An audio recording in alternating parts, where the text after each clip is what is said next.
Hey, how's it going? It's Ollie here. So, I've got a question for you. Have you ever watched an Instagram reel that has changed your life? Have you ever watched a YouTube video that has changed your life?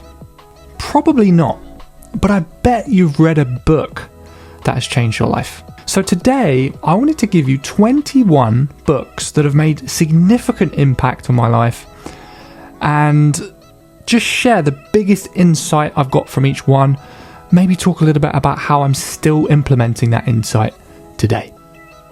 I want to start with the book that probably had the biggest impact, and that is The 4-Hour Workweek by Tim Ferriss. I'm not really a prolific reader, but this book I just couldn't put it down. I remember staying up until 5 in the morning because I was so excited about what was going to be on the next page. Right? If you're interested in building a lifestyle business, taking what Tim calls mini retirements, and just really understanding the power of outsourcing so you can work less, this book just encapsulates it in the best possible way. So the next book I wanted to share was The $100 Startup. Now, I used to have this preconceived notion that to be in business, you've got to be rich. You need a lot of money already. You need to know people. You need contacts. It's so not true. And this book completely smashed my preconception of that idea. In the book, they talk about a guy called Brett Kelly who wrote a PDF that just teaches people how to use Evernote, right, which is a simple note-taking app. He made $160,000 selling this PDF. How much does it cost to create a PDF? I mean, literally nothing, a bit of time and energy, right? And that book made me realize I have no excuse. I can genuinely start a business with nothing. So this one really helped with my mindset. It's called The Magic of Thinking Big. I took so many insights away from this book. One of them is that doubt attracts failure, belief attracts success. We use doubt as a mechanism to protect ourselves, but if you live there, you're just not going to move forward. Right? Simple life lessons like this are what this book is absolutely full of. One of my favorites is just eliminating your excusitis. I really like how the author breaks down how common it is to make excuses for why you're not thinking bigger and being more successful. He talks about things like age, excusitis, thinking you're too young or too old to be successful, intelligence, excusitis, thinking you're not smart enough, when clearly people who have less brain power than you have got really massive results. Definitely a must read. Another one along the same lines of mindset, but more from a scientific perspective, is Hardwiring Happiness.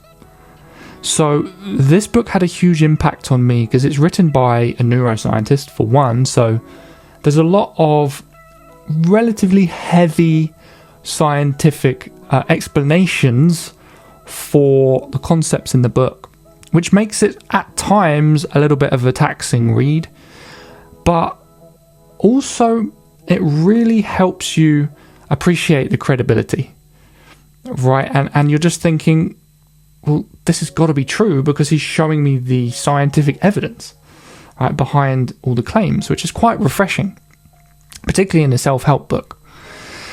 Two of the main concepts are the fact that we have a negativity bias in our brain. Like, we're not designed to be happy.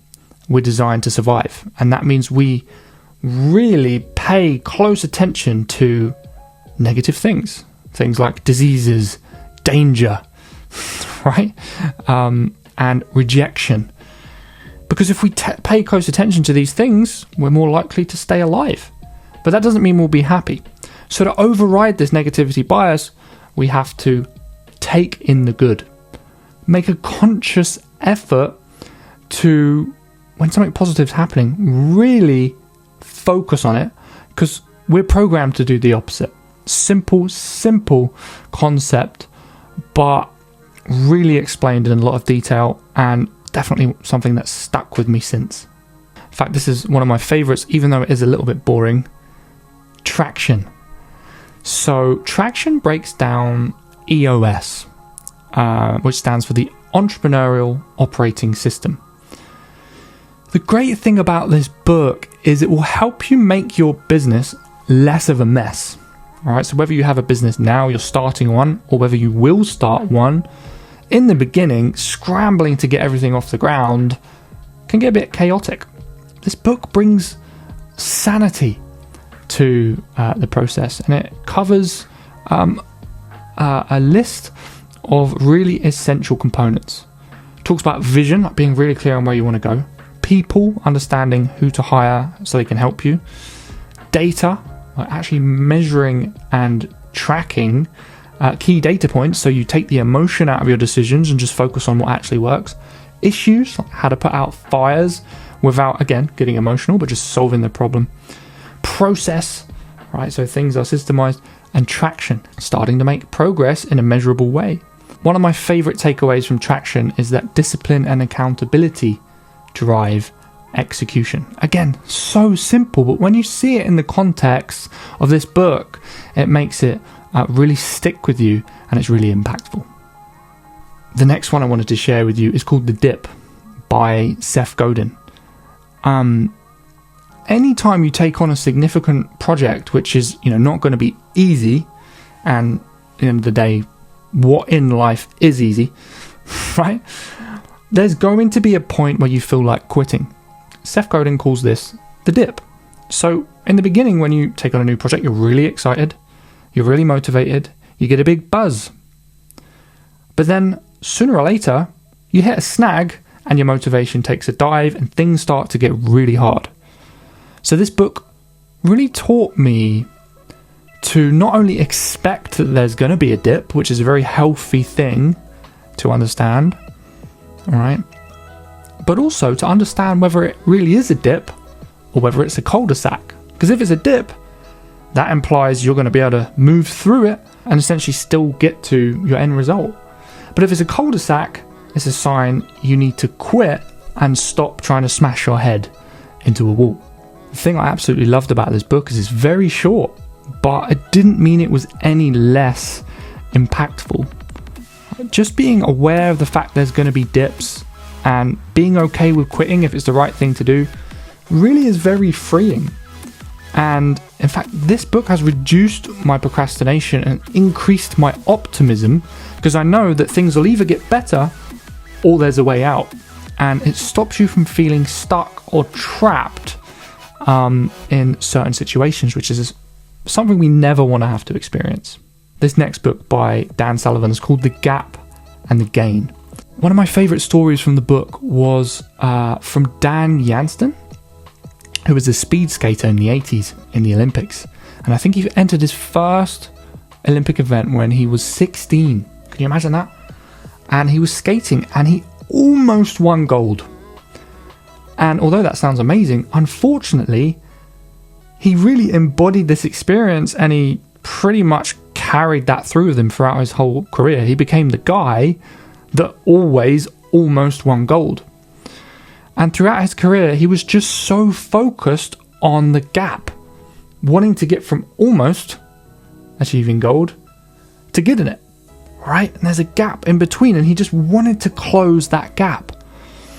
When we're so focused on trying to close the gap, we can become ungrateful, unhappy, unsatisfied, unfulfilled, and start to resent ourselves and the thing we're trying to achieve. Right?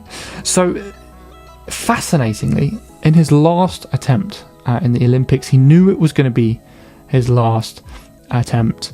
He said, instead of trying to close this gap, I'm just going to focus on gratitude. Gratitude for my career, for my coaches, for my ability, for my results so far. And he took in all of these positive feelings and experiences, transformed his attitude, and during this race, he won the gold. Right? And this perfectly illustrates the difference between focusing on the gap, as in the distance between where you are now and where you want to be, and the gain, how far you've come already and how it can actually change your results. Focusing on the gain broadens your options of thinking and acting.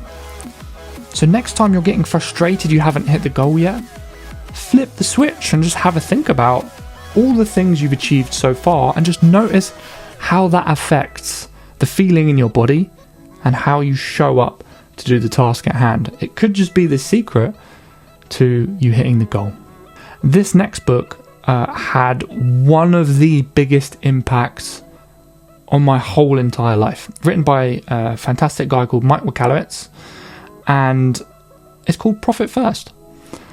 The thing about this book which makes it so powerful is the unbelievable simplicity. So it's a book about money management within a business, but it can also be used very effectively outside of a business, just for personal finance. And I think it nails it so well because Mike clearly understands how to get inside the head of a business owner. As a business owner, you probably don't speak the same language as your accountant. And so when we think of things like balance sheets and profit and loss and statements of cash flow, credits and debits, and all of these things, that's not how we look at our business.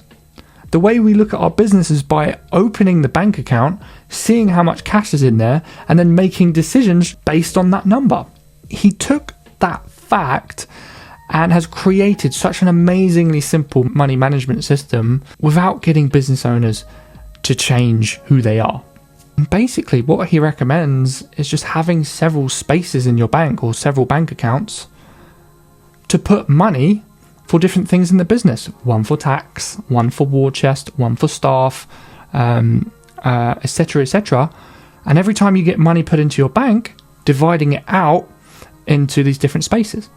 He talks about how he learned it from his mum. She used to have different envelopes for different expenses in the household, and whenever she got a paycheck, she would divide the money into all these different envelopes.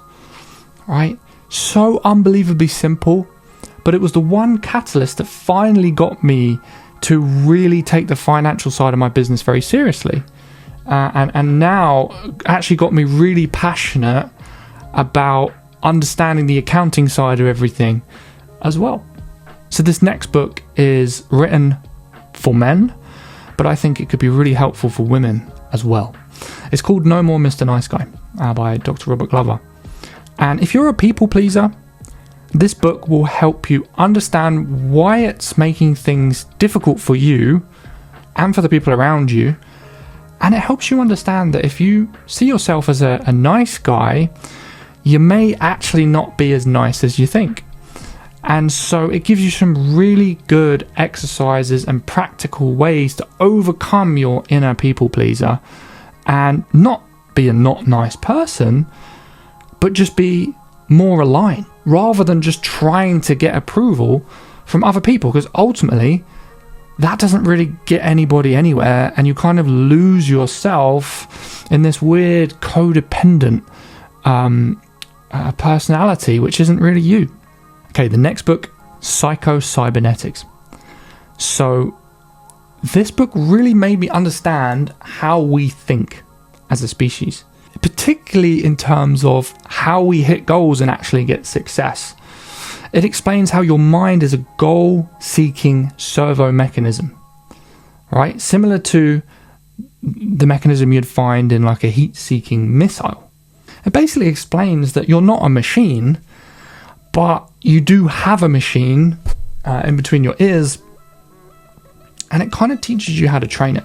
Things like visualization, mental rehearsal are things you can do to actually reprogram your mind. Because if you don't do this stuff intentionally, then your mind is being programmed by default by the people around you, by the content you consume, by advertisers and marketers. And that stuff can lead you to a very, very dark place. If you want to get somewhere better, you've got to be intentional about it. And this book shows you how to actually reprogram your mind and steer it in a much healthy direction. So this is one of my all-time favorites. This is Wooden, a lifetime of reflections and observations on and off the court.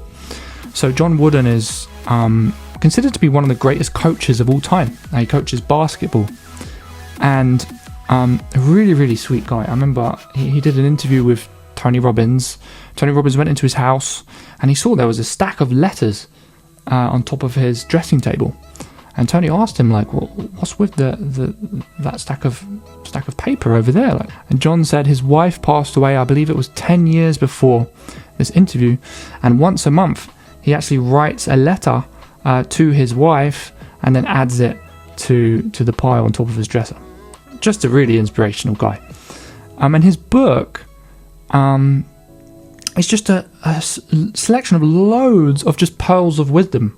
I'll read this passage. This is literally just one of the like kind of mini chapters called Paying the Price. He says, people usually know what they should do to get what they want. They just won't do it. They won't pay the price. Understand there is a price to be paid for achieving anything of significance. You must be willing to pay the price. Right? So I would recommend reading it, not even just about getting success, but just like almost having a conversation with a long lost grandfather who's lived through so much experience teaching and training some of the best basketball players on the planet. Okay, so this next book is literally how I've hired everybody who's ever worked with me in my company ever since the day I read it. So it's called Who, the A Method for Hiring. This book is mainly towards high-end corporate organizations looking to hire C-level executives, so positions of a lot of responsibility. And this is why it's so good, because in those hires you can't mess up, right? So if you're a small business owner, you're kind of in the same position. You don't have a hell of a lot of cash. You don't have investors throwing money at the business. You need to hire someone who's going to get you results, right? The best thing about this book is the 3 interview stages and how they filter out tons and tons and tons of applicants that you're going to get and find the ones that will be an amazing fit for the role. Okay, so this next book is probably one of the most famous. It's called The E-Myth by Michael Gerber. And it really talks about why you should be working on your business, not in your business. That concept, once you understand it, is so unbelievably valuable. And Michael Gerber talks about the example of if you wanted to run a bakery, right? You might love baking cakes, and that's why you want to run a bakery. But to run a successful bakery, in fact, the last thing you should be doing is sitting there baking cakes all day. The strategic stuff, the marketing, the financial management, the inventory management, maybe thinking about things like franchising. That's how you run a successful bakery. Why? Because it is a business. So because of that, business owners really need to understand the 3 big roles of any company. The technician, which is like the person doing it, the baker or whatever. The manager, which is the person overseeing the day-to-day operations and running the people side of things. And finally, the entrepreneur or the visionary. So the entrepreneur is the one overseeing the strategic stuff, making the big decisions.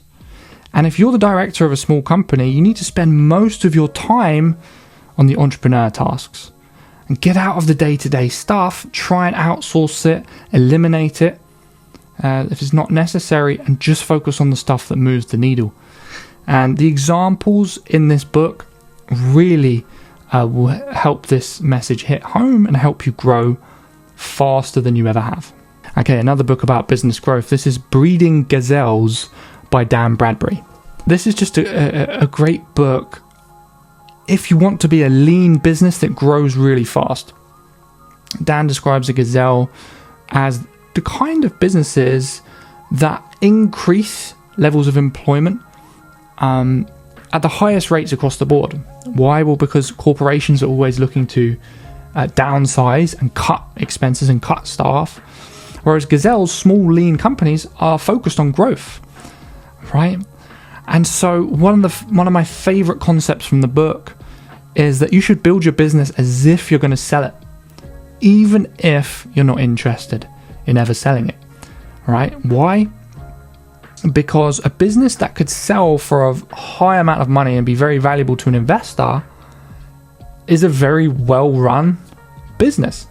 And so if you don't understand what it takes to build a business of high value, then learn what that is, and this book will tell you exactly how to do it, and then work on getting your business to that point.